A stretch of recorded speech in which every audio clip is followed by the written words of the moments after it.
Now I'd like to help kick off the premiere of an exciting new comedy show, which you're all going to enjoy for a long, long time, starring Tom and Dick Smothers. A man with an acoustic guitar stood in the middle of the national television stage. He sang a simple story about a captain. Well, was that it? Yep, I like to hit 'em hard and get out quick. Tommy, that's a stupid song. I never heard of it, I don't know where you got it, but it's stupid. And leading his soldiers on a march.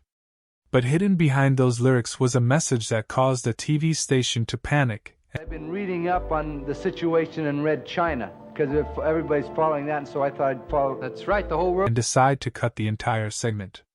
10 years later, that same song would go down in the history books as one of the most daring. The world's watching Red China, and they're watching to see what Chairman Mao Zedong's going to do over there. Protests ever to hit American airwaves. But that was just the tip of the iceberg. For 3 seasons, the Smothers Brothers Comedy Hour confronted censorship, government, and national television head-on. Starting from this scene, a series of underground events took place, much more intense. I've been reading up on the situation in Red China because everybody's following that, and so I thought I'd follow. That's right. The whole world's watching Red China, and they're watching to see what Chairman Mao Zedong's going to do over there. The show CBS wants to bury alive, Pete Seeger. On September 24, 1967, during the second season of the Smothers Brothers Comedy Hour, folk singer Pete Seeger made his first appearance on American television in more than a decade after being blacklisted for refusing to testify before the House Un-American Activities Committee. With his silver hair, familiar acoustic guitar, and calm face, Seeger performed the song, "Waist Deep in the Big Muddy." "We were waist deep in the big muddy," the big fool said to push on the story, and the song tells the story of an army officer who stubbornly leads his troops across a dangerous river, even with warnings, and eventually drowns. The lyrics sound like a military picnic, but anyone who followed the news at the time understood that the implication was aimed directly at the American leadership who was bogged down in the Vietnam War. CBS ordered the entire performance cut from the broadcast, citing political sensitivity. But Tom Smothers reacted furiously. He argued that the song not only reflected the feelings of millions of Americans about the war but also was a test of freedom of expression on television. In an interview with the New York Times in October 1967, Tom called the censorship decision cowardly and an example of unwarranted network control. Behind the scenes, the fight escalated. Tom and Dick Smothers demanded that CBS rerun the performance. They not only wrote internal letters but also applied public pressure. Responses from viewers across the country poured into CBS headquarters. Letters, phone calls, even petitions, demanding a rerun. Both sides realized that the incident had gone beyond a television show. Nearly 5 months later, on February 18, 1968, Seeger returned and sang "Big Muddy" in its entirety on national air. This time, CBS caved to public pressure. The segment was not edited. But the price was much higher. CBS began to place the show under intense scrutiny. In an internal recording released by historian David Bianculli in 2023, censorship chief William Tankersley said, "We can't let this show become a pulpit for anti-war protesters." From a television perspective, this was a dangerous precedent. An artist who had been ostracized from the mainstream media system was re-emerging with a clear, unedited political message in prime time. Network executives saw this not as a single mistake, but as a dangerous long-term slide. George Sunga, the show's senior producer, revealed in a 2002 interview that CBS recorded every meeting between Tom Smothers and the censors after the event. During one tense meeting, Tom told the CBS representative, "If we can't say what we believe, there's no point in having this show." A dangerous precedent. Ironically, after the performance aired, the show continued to have high ratings and positive reviews. Pete Seeger not only performed but became a symbol of renewed creative freedom on television. But for CBS, the incident marked the beginning of a period of strict control. Every script, every line of dialogue, every guest from that point on had to be reviewed line by line. Seeger himself later admitted that he had no idea that a folk song could cause such a backlash.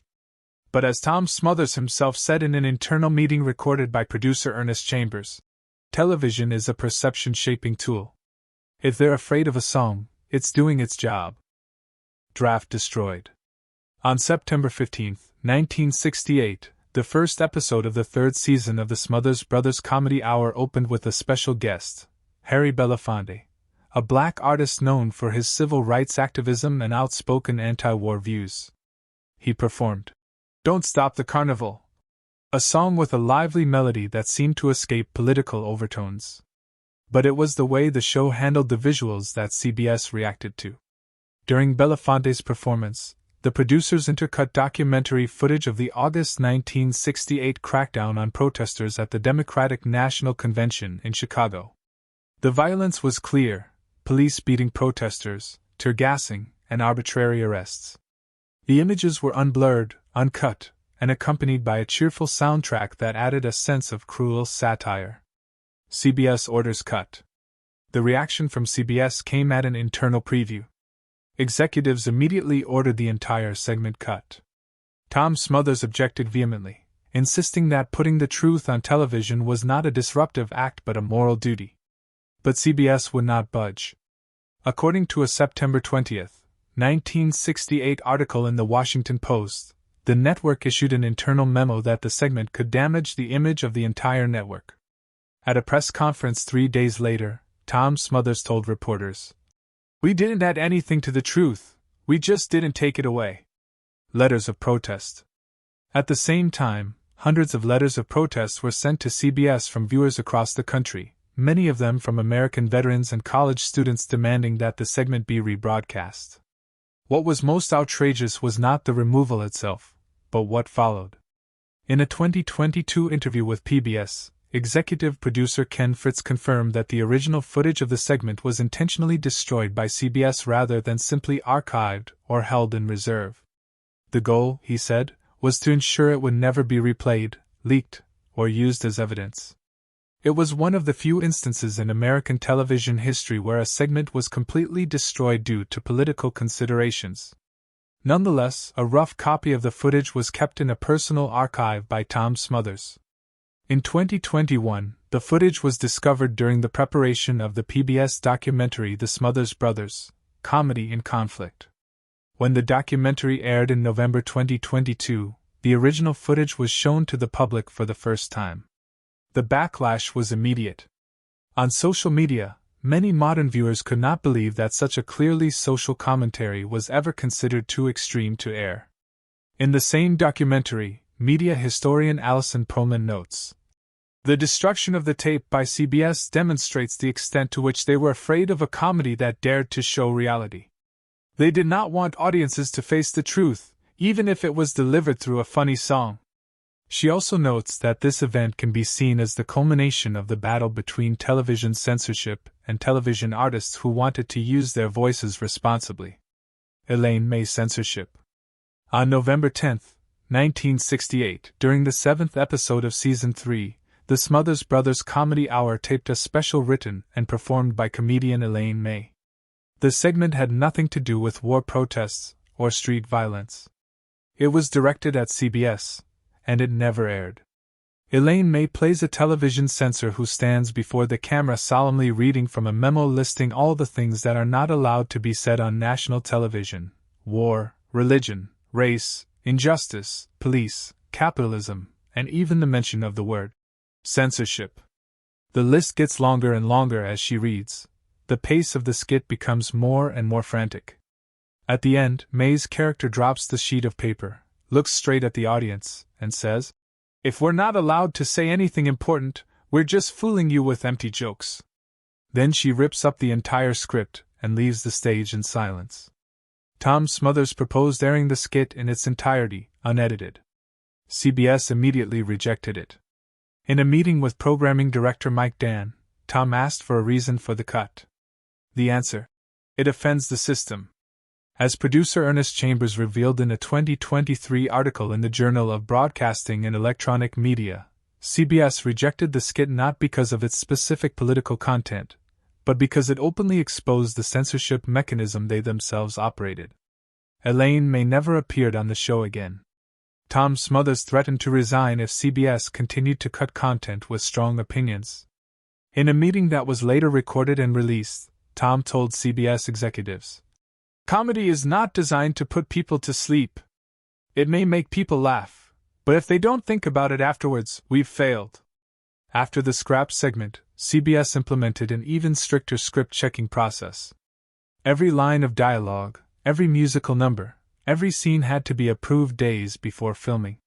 Remarkably, Elaine May's skit was not destroyed. A rough recording survives, preserved by her in her personal archive. In 2022, the recording was restored by PBS and included in a documentary about the show. It was the first time audiences have heard the entire performance. Historian David Bianculli, who interviewed Elaine May in the 1980s, notes in the documentary the skit was more than just a joke. It was a forewarning, a precise representation of what happened next. The show was stifled from the inside out. Monologue deleted. On the evening of February 9, 1969, in episode 19 of season 3, Tom Smothers took the stage alone to deliver a short monologue just before the next comedy segment. But this time there was no joke. He looked into the camera and said, "We're spending billions of dollars to bomb a country whose people just want to live in peace. Does anyone else think that's ridiculous?" The line wasn't part of the pre-submitted script. It was added just before filming, and the studio audience heard it in full. CBS didn't let it get out. In the final broadcast, the monologue was cut entirely, replaced by a commercial. The reason given was that the content was not suitable for the entertainment format. But the interference didn't stop with the edits. 3 days later, Tom Smothers was summoned to the office of CBS chairman William Paley.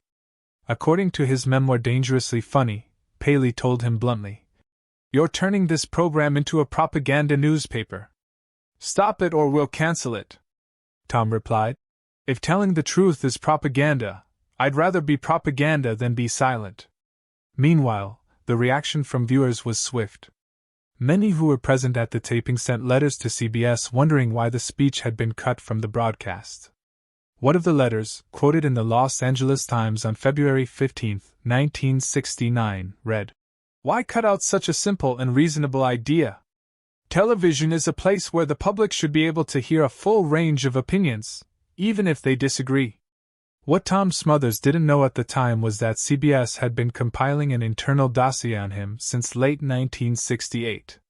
In a December 2023 interview with The Hollywood Reporter, historian Catherine Kramer Brownell revealed that CBS was compiling every controversial statement, action, and situation Tom had made in preparation for a legal and media action justifying his termination.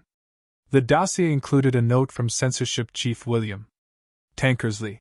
"Tom Smothers is a threat to the stability of the network." The monologue incident was not only a flashpoint between Tom and CBS, but also created internal tension with Dick Smothers. According to producer Ernest Chambers, Dick said in a private meeting, "I support Tom, but the show is drifting away from its original purpose. We need to know the boundaries in public." Nevertheless, the brothers remained absolutely united. CBS canceled the show. In April 1969, CBS made it official. The Smothers Brothers Comedy Hour was canceled. The reason given was administratively simple. The show had failed to submit its approved episodes on time, violating the terms of its contract.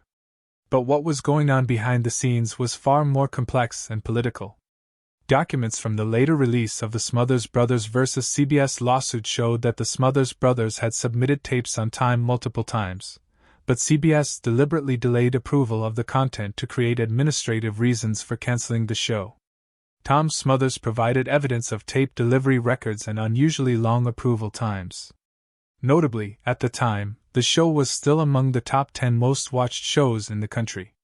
The real reason for CBS's decision, nonetheless, was not technical. In 2024, at a conference at UCLA, media historian Robert Thompson released a recently declassified set of internal documents from the Library of Congress. Among them was a letter dated February 6, 1969, from H.R. Haldeman, a senior advisor to President Richard Nixon, to William Paley, the president of CBS. The letter asked CBS to strictly control anti-war and divisive messages on the air.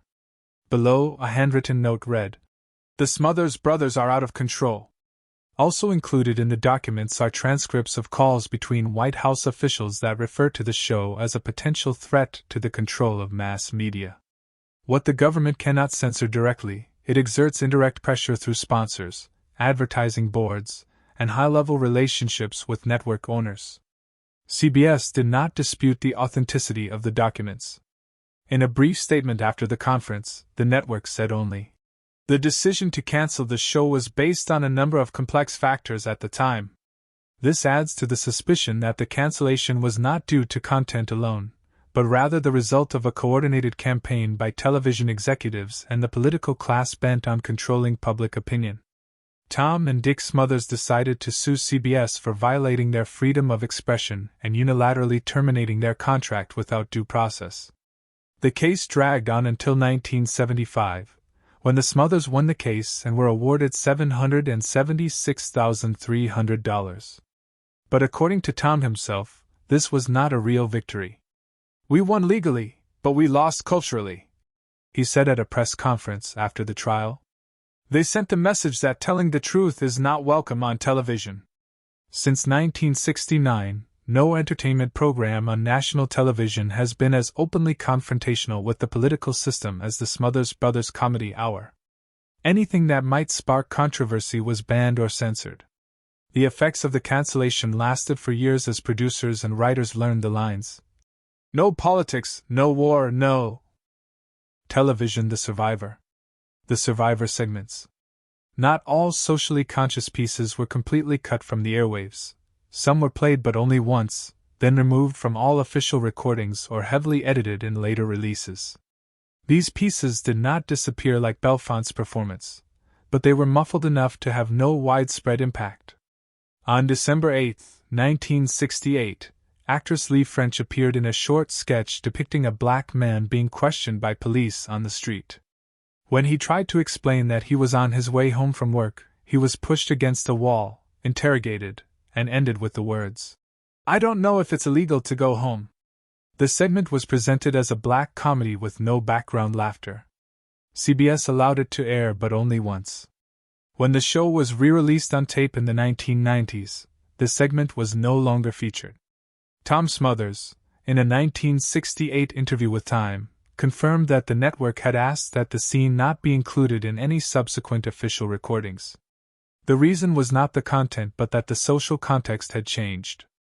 Another case is Joan Baez, scheduled to appear on the March 1969 episode to sing an anti-war song. CBS asked her to change it to a neutral song. When Tom Smothers refused the change, the network canceled the segment with Baez. According to producer Ken Fritz, Baez later sent Tom a thank you note which included, "You chose truth over safety." Additionally, several other socially themed segments were quietly altered, dialogue was edited, lyrics were cut, or background laughter was added to lighten the tension. These changes were not announced to the public and were only discovered years later when historians compared the surviving rough drafts with the final release. Even if they are not destroyed or censored outright, these segments suffer the same fate. Their influence is limited, becoming a dangerous part of the television archive, and this silent suppression makes them harder to detect than anything that is explicitly banned. Artistic perspective.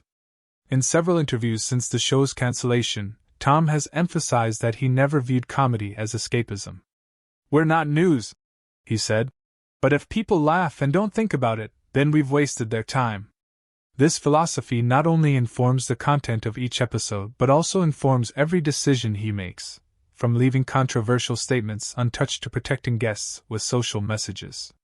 In his memoir Dangerously Funny, Tom recounts that he was often asked why he didn't make his show more lighthearted. His answer was always consistent, because reality is hard.